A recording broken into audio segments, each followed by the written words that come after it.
Terima kasih, selamat siang untuk teman-teman, untuk rekan-rekan praktisi, akademisi, serta para peserta yang antusias di supply chain. Jadi di sini judulnya tentang waste as a raw material. Memang industri kami di circular manufacturing, Bapak Ibu. Di sini saya lebih ke studi kasus tentang bagaimana sih kami merancang jaringan pemasok yang tahan akan gangguan dengan bahan baku yang sifatnya jauh lebih sulit dikontrol dibandingkan manufaktur konvensional. Oke, di sini saya sekilas aja. Saya dulu pernah di PT Wijaya Karya di tahun 2016-2021. Ini mungkin sedikit pembahasan tadi. Mungkin Pak ini ya Pak Aditya Hamka penjelasan tentang geothermal. Kebetulan saya dulu pernah tim gabungan Pak pas waktu pembuatan geothermal power plant di Lumut Balai tahun 2017, 2,5 tahun waktu itu. Jadi sedikit banyak tahu. Kemudian di tahun 2021 saya mengambil sertifikat CSCM. Saya juga pas di 2022 saya sebagai data analis di salah satu food manufacturer. Kemudian saya dipercaya sebagai manufacturing operation manager di sana selama 3 tahun sampai 2026 dan saya ambil Lean Six Sigma Green Belt di tahun 2025 karena memang fokusnya di operation. Di 2026 ini baru saya di Siklus Karya Global atau mungkin brandnya dikenal dengan Robris. Oke, memang di sini sedikit disclaimer, saya baru menjabat Operation Manager tahun ini di 2026, tapi jaringan pemasok yang akan saya bahas nantinya itu sebenarnya sudah berjalan sebelum saya di posisi ini. Namun peran saya di sini adalah membangun lapisan analitis di atas apa yang sudah ada, memetakannya secara formal dan menggunakan itu untuk mengambil keputusan yang disengaja, di mana harus investasi, di mana harus dikurangi eksposurnya. Oke, di sini yang akan kami bahas ada 6. Jadi kami akan mulai dari siapa sih kami sebenarnya, lalu kenapa masalah supply kami ini unik gitu ya, kenapa pendekatan konvensional itu gagal, apa yang kami desain sebagai gantinya, hasilnya dan apa yang bisa dibawa pulang ke industri Anda, apapun industrinya gitu ya.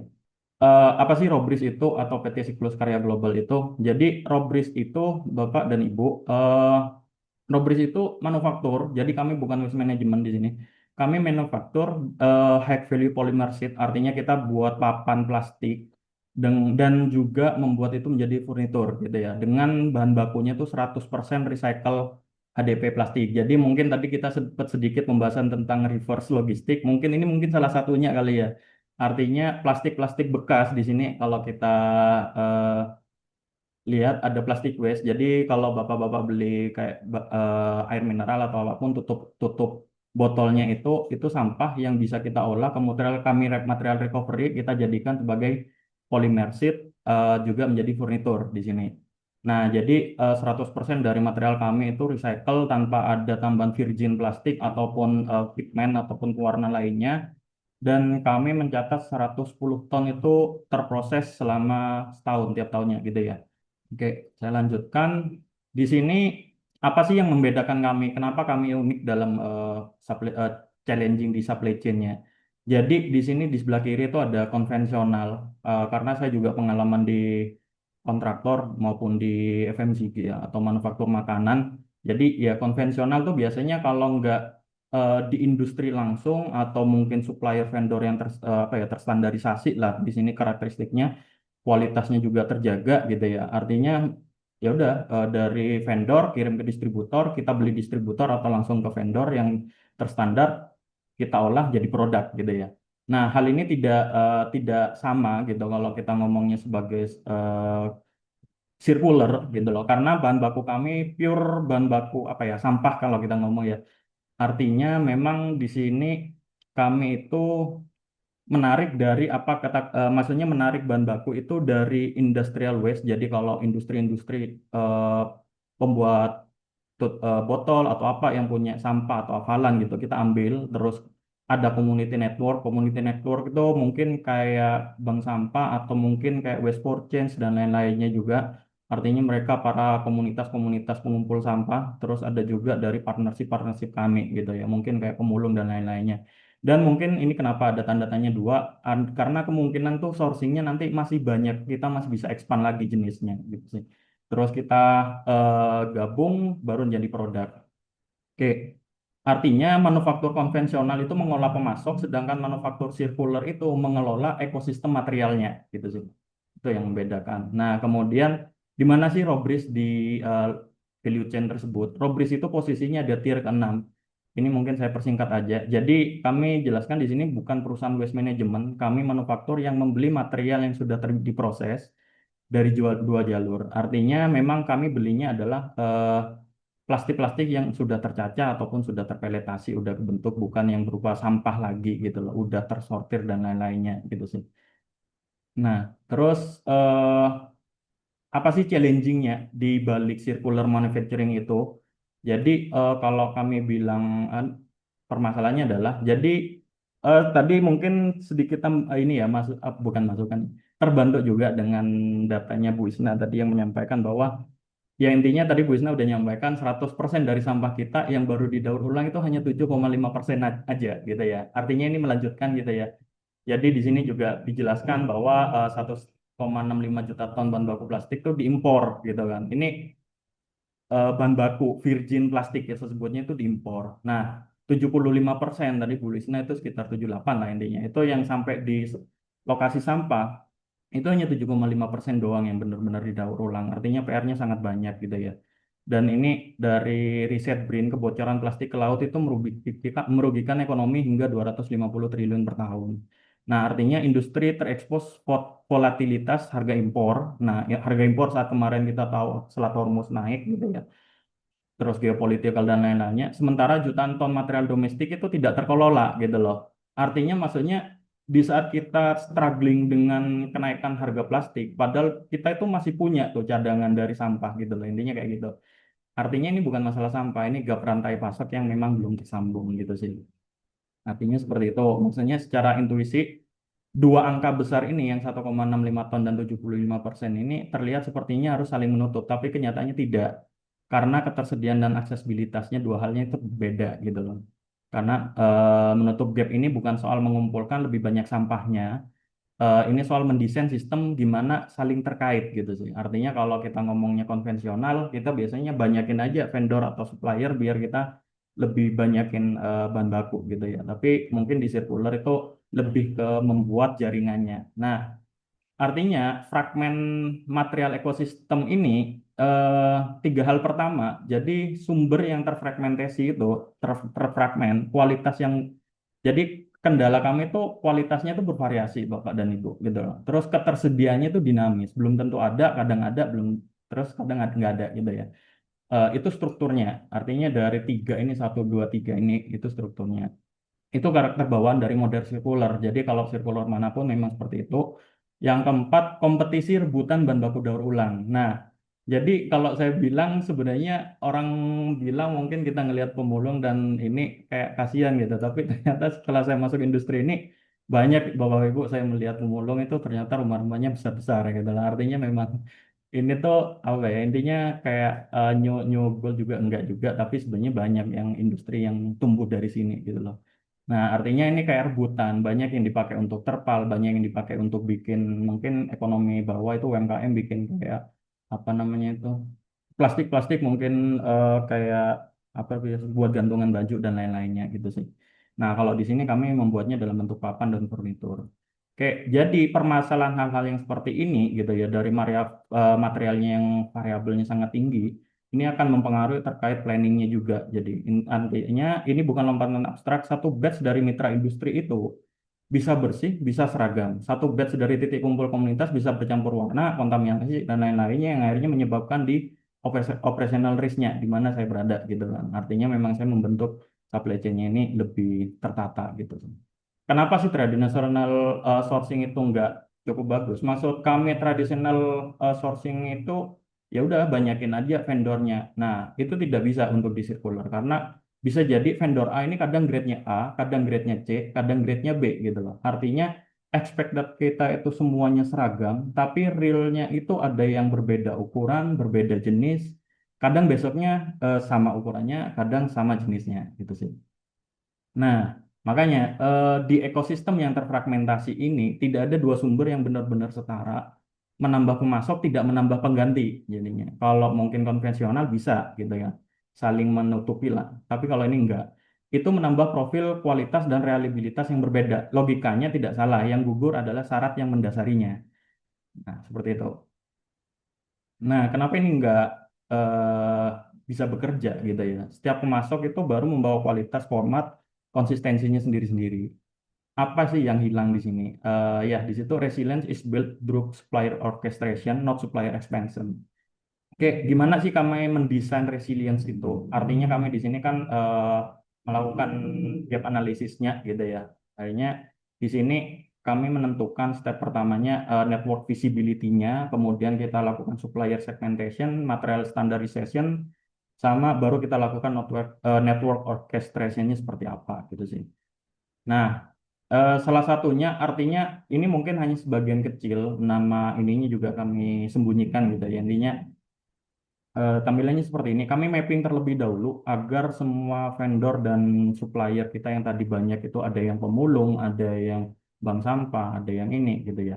Kita mapping semuanya dulu. Terus kita cari mereka minimum order quantity-nya berapa, quality konsistensinya seperti apa, frekuensi availability-nya seperti apa, baru kita tentukan segmentirnya seperti apa gitu sih. Nah, di sini mungkin saya dibantu untuk menampilkan sedikit ini. Artinya segmentasi kami kalau ditampilkan dalam bentuk apa ya chart gitu ya.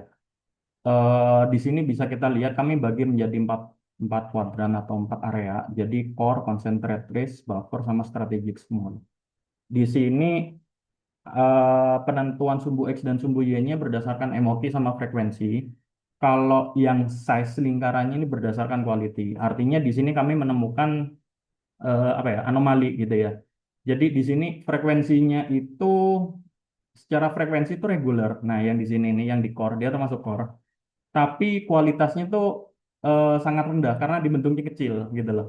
Dia tuh frekuensinya reguler, volumenya cukup besar gitu loh. Tapi dia secara quality jelek gitu loh. Itu yang terjadi. Artinya kayak mereka punya supply banyak, eh ya sering availability-nya banyak gitu loh. Kualitasnya apa namanya MOQ-nya juga banyak tapi kualitasnya jelek gitu loh. Artinya makanya kenapa kami perlu mapping ini dulu biar kami bisa tahu mana sih harus di fokus. Nah, terus ada material standardization. Jadi sebelum saya eh masuk waktu itu memang ya pernah ada kejadian lain intinya karena memang belum ada standar bahan baku, akhirnya semua kadang banyak sering terjadi waste. Akhirnya kemarin juga kita terapkan kayak form lah, form QC. Jadi memang perusahaan ini kan baru berkembang gitu ya. Artinya kami lagi pembenahan juga pembuatan form-form standardization semuanya gitu loh.